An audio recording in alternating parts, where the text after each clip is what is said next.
ఎన్నికల ఫలితాలు జూన్ 4న విడుదల కాబోతున్నటువంటి నేపథ్యంలో ఎగ్జిట్ పోల్స్ అయితే వచ్చేసాయి. ఆంధ్రప్రదేశ్లో సార్వత్రిక ఎన్నికల్లో కూటమే అధికారంలోకి రాబోతుంది అంటూ చాలా శాతం ఎగ్జిట్ పోల్స్ ఇస్తున్నటువంటి నేపథ్యంలో కొన్ని మాత్రం అధికార వైసీపీ మళ్ళీ అధికారంలోకి రాబోతుంది అంటూ చెప్తున్న నేపథ్యం మనం చూస్తూ ఉన్నాం.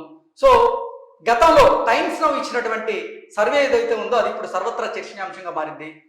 పోలింగ్ కి ముందు అధికార వైసీపీకి అక్కడ 24 పార్లమెంటు స్థానాలు రాబోతున్నాయి అంటూ టైమ్స్ నౌ ఇచ్చినటువంటి సర్వే ఎగ్జిట్ పోల్స్ మాత్రం దానికి కొంచెం భిన్నంగా ఇచ్చింది.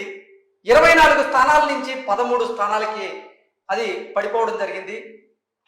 వైసీపీకి 13 పార్లమెంటు స్థానాలు రాబోతున్నట్లుగా టైమ్స్ నౌ ఇప్పుడు ఎగ్జిట్ పోల్స్ లో తెలిపిన నేపథ్యంలో ఇది ఇప్పుడు సర్వత్రా చర్చనీయాంశంగా మారిన నేపథ్యాన్ని మనం చూస్తున్నాం. సో దీని మీద మనం ఈరోజు విశ్లేషణ చేసుకునేటువంటి ప్రయత్నం చేద్దాం. ప్రస్తుతం మనతో పాటు ఉన్నారు ప్రముఖ రాజకీయ విశ్లేషకులు జగదేవ్ గారు. ఆయనతో మాట్లాడతాం. జగదేవ్ గారు రాయండి. హలో. ఆంధ్రప్రదేశ్లో ఎన్నికల పోలింగ్ కంటే ముందు టైమ్స్ నౌ చేసినటువంటి సర్వే ద్వారా అక్కడ 23 నుంచి 24 ఎంపీ స్థానాలు వైసీపీ గెలుచుకోబోతున్నట్లుగా, కూటమి ఏదైతే ఉందో దానికి కేవలం ఒక స్థానం మాత్రమే వచ్చే అవకాశం ఉంది అంటూ గతంలో చెప్పినటువంటి టైమ్స్ నౌ సంస్థ ఇప్పుడు ఎగ్జిట్ పోల్స్ లో మాత్రం ఆ సంఖ్యను భారీగా కుదించడం జరిగింది. వైసీపీకి 13 ఎంపీ స్థానాలు మాత్రమే రాబోతున్నాయి, కూటమికి 12 ఎంపీ స్థానాలు రాబోతున్నాయి అన్నట్లుగా టైమ్స్ నౌ చెబుతోంది. ఏంటి అసలు అంత భారీ స్థాయిలో సీట్లు తగ్గడానికి కారణం ఏంటి? ఎగ్జిట్ పోల్స్ తర్వాత ఏం జరిగింది అంటే ఏం చెప్తారు? అదే ఇప్పుడు అందరికీ సర్వత్రా చర్చనీయాంశంగా మారడానికి కారణం మీరు అడిగిన క్వశ్చన్ లోనే ఉంది. ఇప్పుడు 24 పోనీ ఎగ్జిట్ పోల్స్ సర్వే ఈలోగా మారితే మహా అయితే ఒక 4-5 తగ్గాయంటే రీజనబుల్. 24 సగానికి సగం, ఆల్మోస్ట్ 12, 24లో సగం 12, కాకపోతే 13 వస్తాయని చెప్తున్నారు. సో ఈ 13 కూడా ఎగ్జిట్ పోల్స్ రిజల్ట్ దగ్గరగా ఉంటది కాబట్టి 12 అనుకుందాం. అంటే సగానికి సగం పడిపోయినట్టేగా.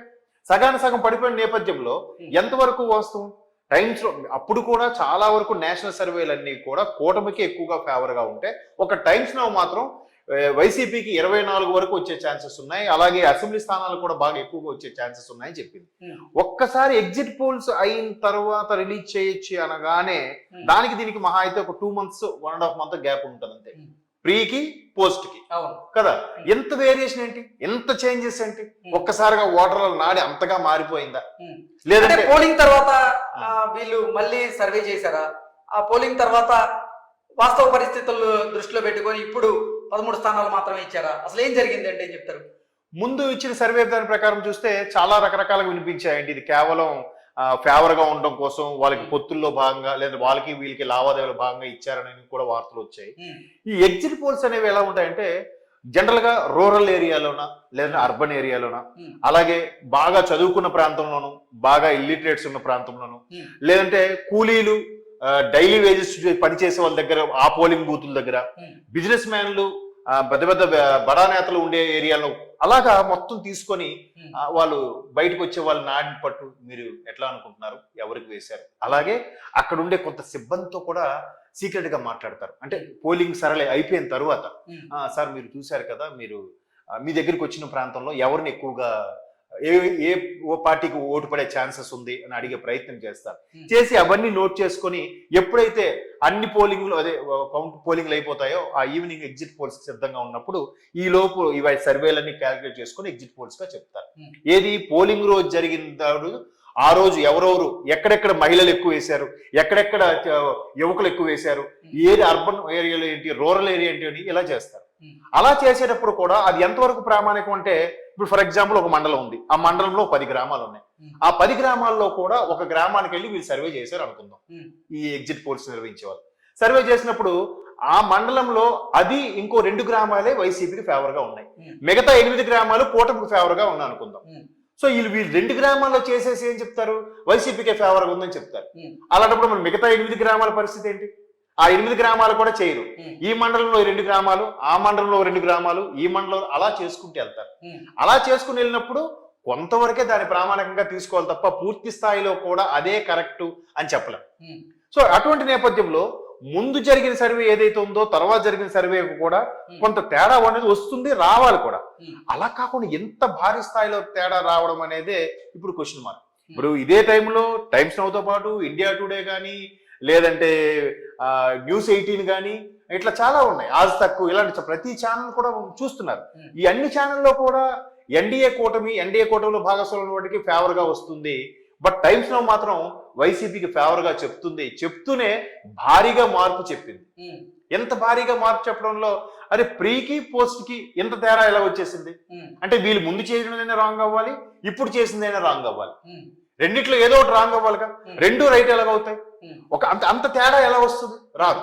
అంటే మీరు చెప్పినట్లుగా ఆంధ్రప్రదేశ్ లో రికార్డు స్థాయిలో పోలింగ్ నమోదైనటువంటి నేపథ్యంలో ఆ పెరిగిన పోల్ పర్సంటేజ్ ఏదైతే ఉందో అది గనక మీరు చెప్పినట్లుగా ప్రతిపక్షాలకు గనక అనుకూలంగా మారితే ఇక్కడ 13 స్థానాలు వచ్చే అవకాశం కూడా లేదు కదా.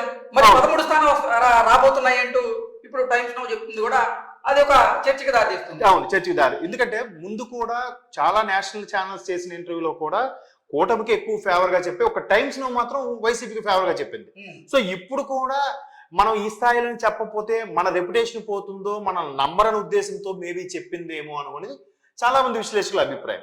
సో అందుకు మరీ పూర్తిగా తగ్గించేయకుండా ఒక్కసారిగా 24 ఇచ్చిన వాళ్ళు రేపు పొద్దున 4, 5 వస్తాయంటే ఎంత మరీ ఇప్పటికే ప్రీ పోల్ నుంచి ఎగ్జిట్ పోల్ కి మారిపోయిన లెక్క.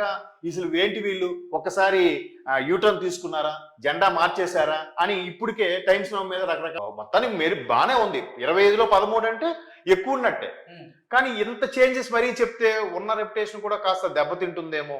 భవిష్యత్తులో ఇంకెప్పుడు ఏ ఎగ్జిట్ పోల్స్ కూడా చెప్పడానికి ఇంక వీళ్ళు ఎవరు ప్రాధాన్యత ఎవరు, వీళ్ళు ఎవరు పట్టించుకోరు ఉద్దేశంతో ఆ కొంచెం గ్యాప్నే కొంచెం మరీ ఎక్కువ పెట్టకుండా తక్కువ గ్యాప్ పెట్టి సగం చెప్పారేమో అని నా అభిప్రాయం. చాలా మంది విశ్లేషకుల అభిప్రాయం కూడా అయి ఉండొచ్చు.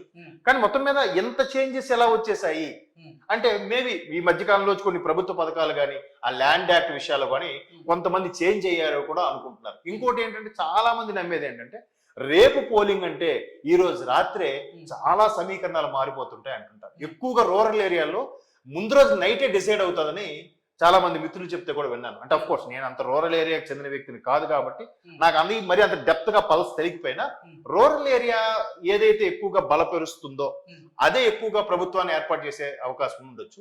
బట్ అసలు ఈ ఎగ్జిట్ పోల్స్ కి శాస్త్రీయత లేదు. గత 25 సంవత్సరాలుగా చూసుకున్నట్లయితే ఏ ఎగ్జిట్ పోల్ కూడా వాస్తవ పరిస్థితులకు దగ్గరగా లేదనేది కొన్ని వార్తలు అయితే వస్తుంది. అవును, వాటిని ఎలా విశ్లేషణ చేసుకోవచ్చు అసలు? అదే ఏదైనా 100% లేదండి. మాక్సిమం 60 to 70 వస్తే చాలా ఎక్కువ. అంటే 70% ఎగ్జిట్ పోల్స్ రిజల్ట్ కి దగ్గరగా వెళ్ళిందంటే అది ఇంకా సూపర్ అనమాట.